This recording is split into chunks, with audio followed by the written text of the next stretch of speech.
మకర రాశి ఉత్తరాషాఢ, శ్రవణం, ధనిష్ట ఈ మకర రాశి వాళ్ళు.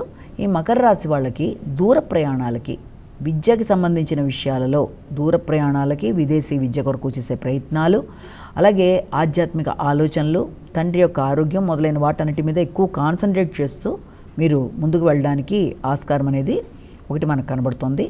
అయినప్పటికీ కూడా వాటన్నిటిలో కూడా ముఖ్యంగా ఆర్థిక సంబంధమైన విషయాలలో ఎక్కువ కనుక ఫోకస్ చేసినట్లయితే మీరు ఆశించినట్టుగా లక్ కానీ మొదలైన వాటికి సంబంధించిన విషయాలు చాలా వరకు మీకు అనుకూలంగా ఉండే అవకాశం అనేది ఒకటి కనబడుతుంది.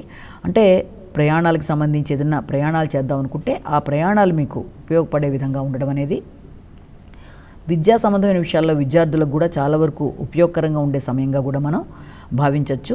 అయితే ముఖ్యంగా గుర్తుపెట్టుకోవాల్సింది ఏంటంటే, ఏదైనా పై అధికారులతో మాట్లాడేటప్పుడు కానీ, వారి యొక్క సహాయ సహకారాలు ఆశించేటప్పుడు కానీ వీలైనంత వరకు ఇబ్బందులు కలగకుండా, వారి మీద ఆధిపత్యం చూపించకుండా, వారికి అనుకూలంగా ఉంటూ పనులు సాధించుకుంటే అది ఏ రకమైన సమస్య లేకుండా మీ పనులు సులువుగా అయ్యే అవకాశాలు లాంటివి కనబడుతున్నాయి.